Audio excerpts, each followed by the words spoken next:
Today we're making this. I know it looks super weird. Let me tell you what it is.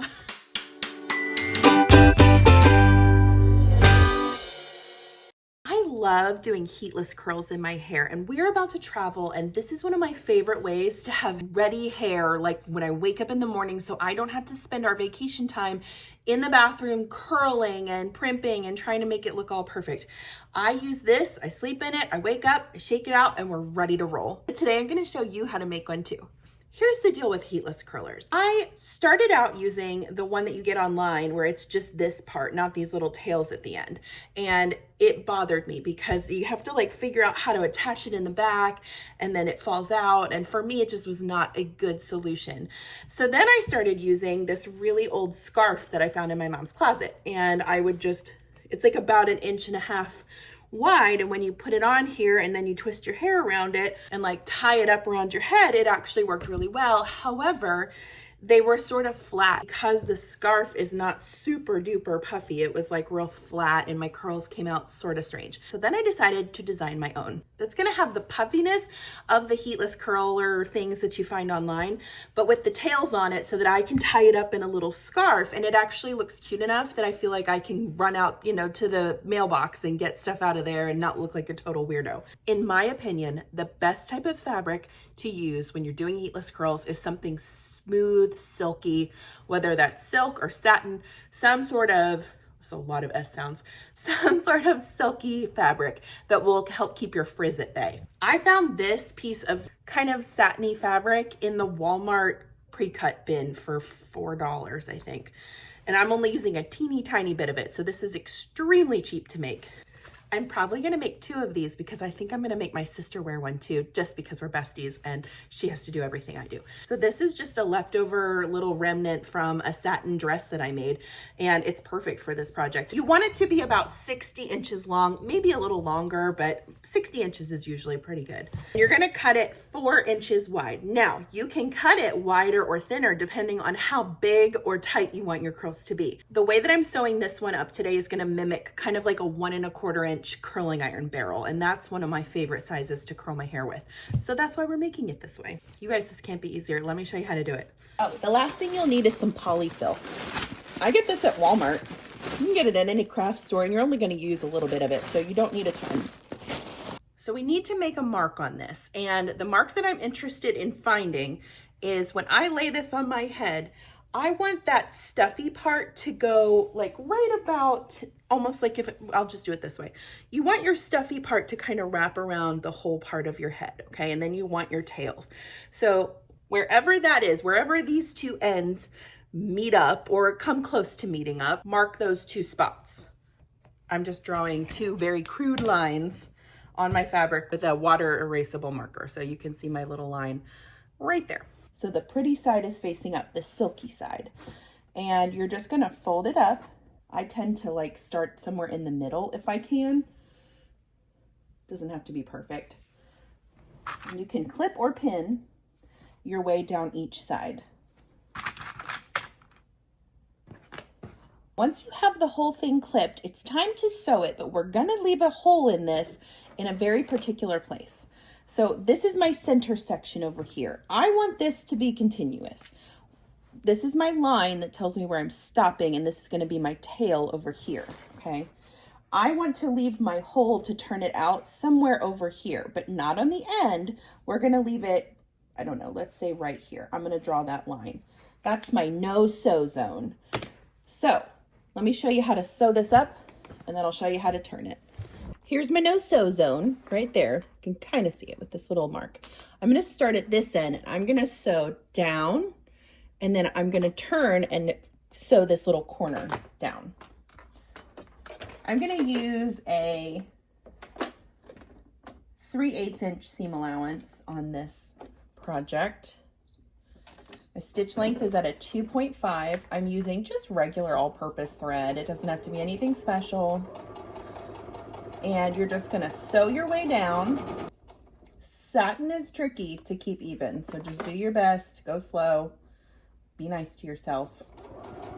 It doesn't have to be perfect, it's just going in your hair overnight. Okay, when I get about like 1.5 inches away from the end. I like to make mine a little fancy, and I'm gonna pivot just a little bit and come down at this angle, and that'll give me a little like triangle end to my ribbon. You get to the end, back stitch. So this is what it should look like. Flip it over and go to the other side of your no-sew zone. So over here, I'm leaving about like a 3 or 4 inch hole right here. And we're going to do the exact same thing going down the opposite side. So make sure everything's lined up nice and neat. And start a sewing.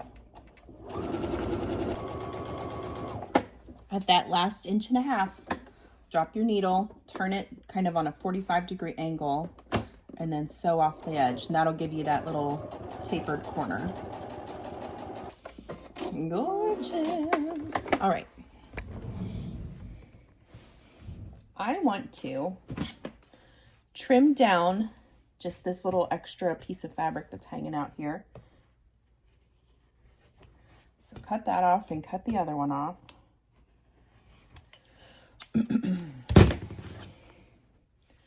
And then where you left the hole, go ahead and reach in and start pulling it through.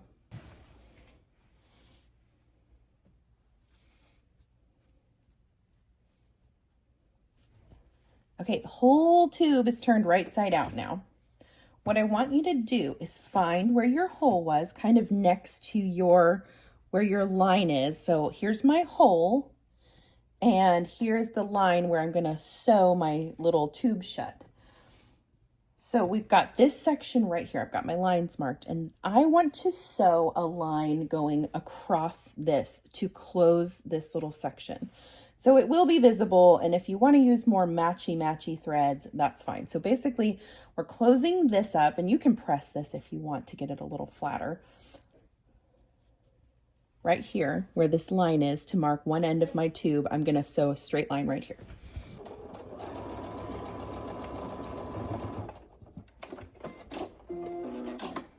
So now, when I start stuffing this with the polyfill, it won't go any further than this line. Grab your polyfill and a little knitting needle or something to push it down with. And this is a little bit of a time-consuming portion, so you might want to put a show on. I don't know. You're just going to use little pieces of polyfill and start stuffing them in the tube. Now, is there an easier, more effective, smart way to do this? I don't know, probably, but this is how I do it. So get a good chunk in there, and then we're going to start working it towards the bottom of that tube with your knitting needle. So once you get a good enough chunk, you can feel it sort of sliding down the tube. See? This is creating the roller portion of your heatless curler that's going to help your hair take those nice, beautiful curly shapes. Keep stuffing. The little section in the middle is now stuffed. Now you can stuff this as like loosely or as tight as you want. This has still got some good squish to it, but if you have trouble sleeping with these in your hair, you might leave it a little less stuffed. It should be fine. Be careful not to overstuff it or you will pop your seams. So just be mindful of that. Now we've got the one end already sewn, so I need to close up this other end. I'm just gonna throw this under my needle and sew a straight line here. And then we're also going to, while we're over here, close up that hole. And if you, again, are making this for yourself and you don't really care, like if the stitches are showing, I personally don't, I'm just gonna use white thread. But if you are making this, let's say for a friend, you might wanna use matching thread to the fabric that's on the outside. Just close up that little section there. So it's not gonna move now out of the section that I want it to be in, the stuffing. And then fold your seam allowances in on here so your raw edges aren't showing. And go ahead and seal that up. Okay, you want me to show you how to put this on? Okay, this is gonna be hard to do without a mirror, but we'll do our best. I've got a center part right here, and I'm just gonna pull my center part to the back and take this hair and just get it out of the way with a scrunchie. Okay, so cute.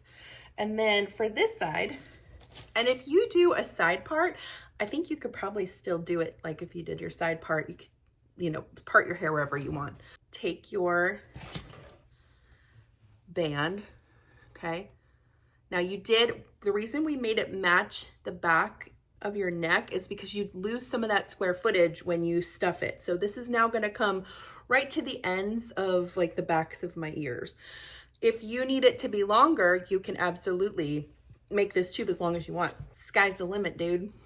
All right, so I'm gonna put it evenly on my head, kind of like maybe 1.5 inches back.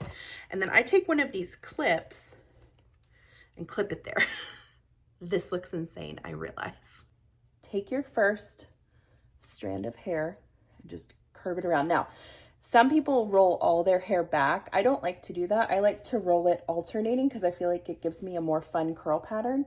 So I'm reaching on the back here and I'm gonna bring this piece around the front, the opposite direction. And then it's basically like, kind of like braiding, but without 3 strands. You're gonna just take that front piece back around the back, and every time you do it, gather just a little bit more hair.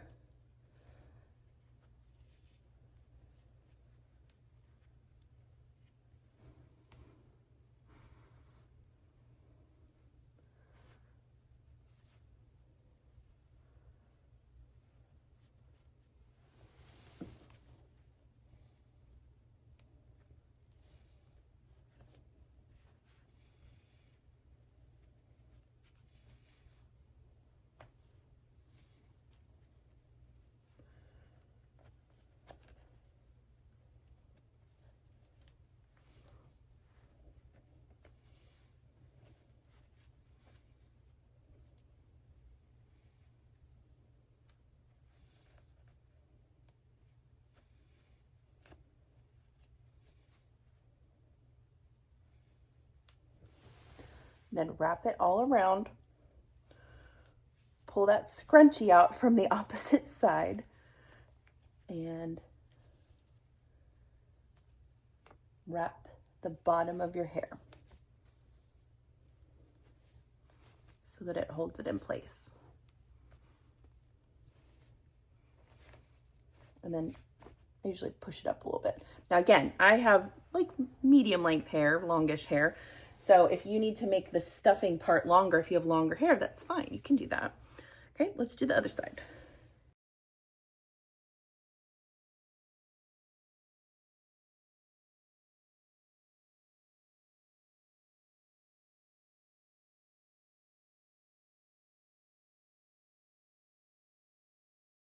Okay, now that I look like Pippi Longstocking, take those 2 tails and crisscross them in the back. And then I usually go like up behind my ears. And you should have just enough to tie like a cute little knot. So if you like longer tails, make it longer. You can do it however you want. I would not push it like way back on your hair because it will create a crease. So I usually leave it like right at my hairline and tuck it in. Okay. Now, does this look like super normal? No, but I think the world's actually becoming more receptive to heatless curls because girls wear these out in the world all the time. So here's what it looks like from the back. I can't see it, so don't make fun of me if it looks terrible because it's hard to do this in a camera. So anyway, this is what I would wrap it up as. I would go to sleep like this. Now, a couple quick tips. I would wet just a teeny bit. Don't make your hair wet, but just like a spritz to help it to form those curls. And if you want to put even just like a tiny bit of like a dry shampoo or a texturizer in there to help sort of get things like just set the way that they need to be. I am a primarily side sleeper and this doesn't really bother me. But again, this is not for everybody. There are people who are super sensitive to stuff like this on their heads while they sleep and it's just not going to work. But if you do want to try it, I love this method. I like that it combines the puffiness of the long curler that you could like find online and the like length of the scarf because you can tie it up and it gets rid of some of that bulk in the back. So if you're a back sleeper, this would work perfectly because the two scrunchies are off to the side. It's all in your preference. So I am going to probably take this out now because it's the beginning of my day. But tonight I will put this in my hair and I'll show you tomorrow how these turn out. Okay, well, it's tomorrow and here we are. I had to do this quietly because my whole family was still asleep. These stayed in my hair really well all night. I didn't wake up with a whole lot of frizz or anything falling out, which was great. And I just shook them out and I shake a little bit more. And then I usually take a large tooth comb and sort of work through that.